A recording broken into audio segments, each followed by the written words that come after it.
Hi, my name is Tony, and this is Every Frame a Painting. The other day, someone asked me to describe my editing process.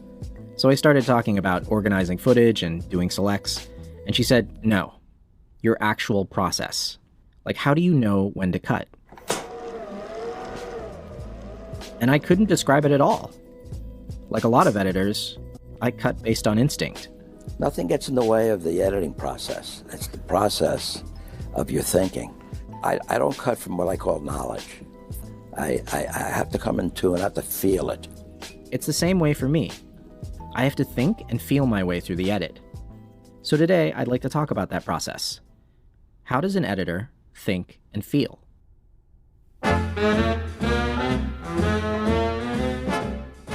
The first thing you need to know is that editing is all about the eyes.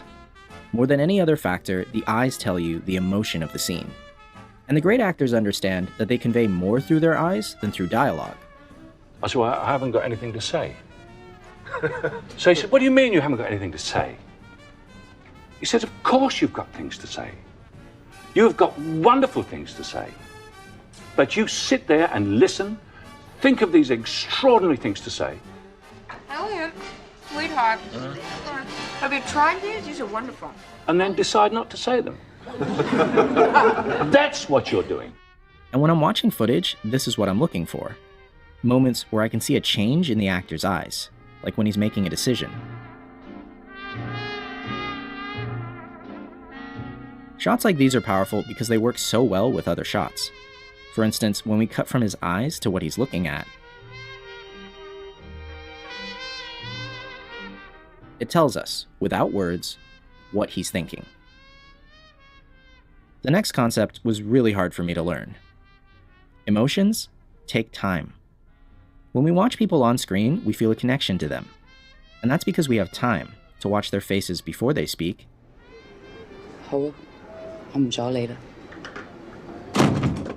And time to watch them afterwards.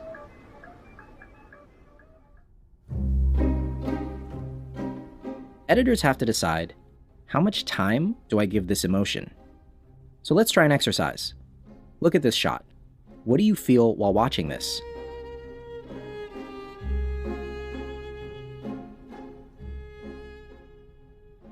Now let's try it again. What do you feel while watching this?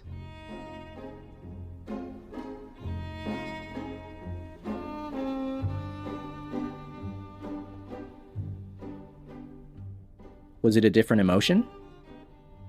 Editing is full of decisions like these, where 4 seconds makes a big difference. And these choices are difficult. There are no right answers. Some emotions play better if you see them in a single, continuous shot. 想起来开心，侬讲是吧？系啊。哎，我来说一些。 But other emotions play better over multiple shots, so you can build up and come down. Consider this scene where Luke Skywalker tests his skill. To make this simpler, let's just focus on how long each shot is held for. Notice that as we build, each shot gets shorter and shorter towards the climax.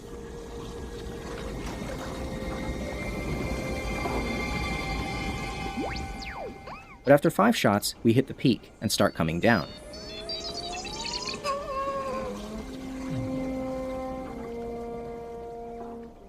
Not only are the shots getting longer again, they're actually held for longer than they were the first time. And this whole sequence spends about 15 seconds going up, but twice that amount coming down, so that we, the audience, have time to feel Luke's failure.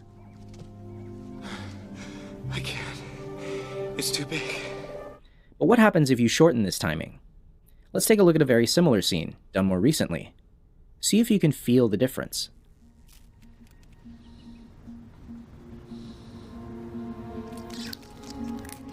You can do it, Scott. Come on.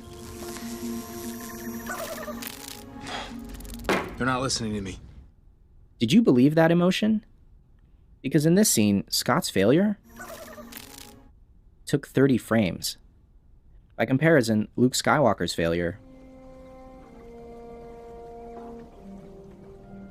took 30 seconds. People aren't machines. We need time to feel the emotion. And if the movie doesn't give it to us, we don't believe it. And I'm finding in movies recently that I've seen a lot of things I don't believe. I think people are sticking stuff out there and asking you to believe it, but they're not making you believe it. And making it believable is really hard. Let Red go. Because timing is not a conscious process. You're just responding to the fact that every shot has a natural rhythm.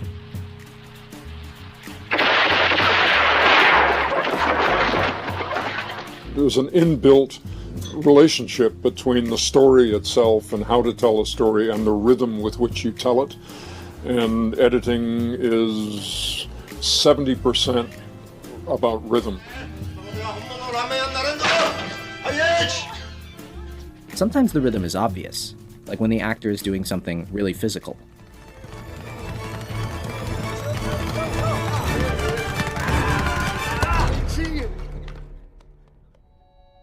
But other times it's quite subtle.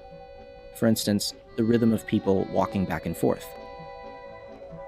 Or the rhythm of a restaurant with cooks, customers, waitresses. These rhythms are closer to what we feel in everyday life, and I actually think they're harder to edit. But if you watch anything over and over again, you eventually feel the moment when the shot wants you to cut.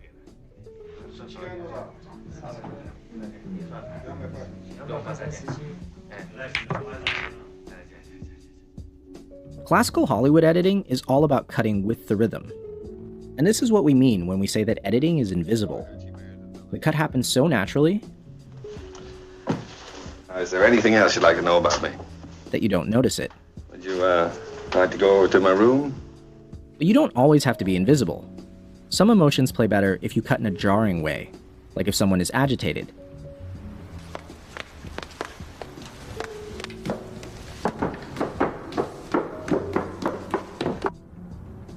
And other moments play better if you actually cut to make the audience uncomfortable.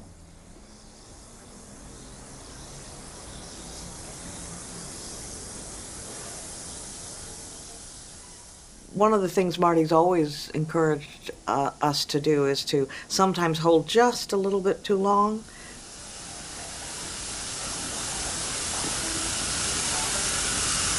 And then make a cut if it's justified. What really matters is, what reaction do you want from people?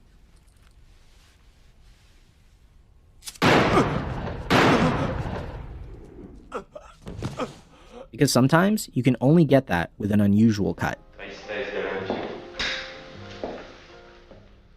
And that brings me to my last point. If editing is so instinctive, how do you learn it? I only know one way. Practice. And editing is very similar to dance in that way. You can explain the rudiments of dance, but to really learn how to dance, you have to dance. You have to cut. And as you cut, you'll develop a sense of rhythm and emotion that's unique to you. I've been doing it for 10 years, and I'm still not there. But whenever I'm frustrated by an edit, I think about something Michael Kahn said. The beautiful thing about editing is, I guess maybe writers feel that way, I see all that film up there, it doesn't matter. I'm doing one piece at a time. One scene at a time, one cut at a time. When there's a lot of film, I just do one thing at a time. So take it one shot at a time. Because if you watch any image, Do it again. you'll see it has an emotion and a rhythm.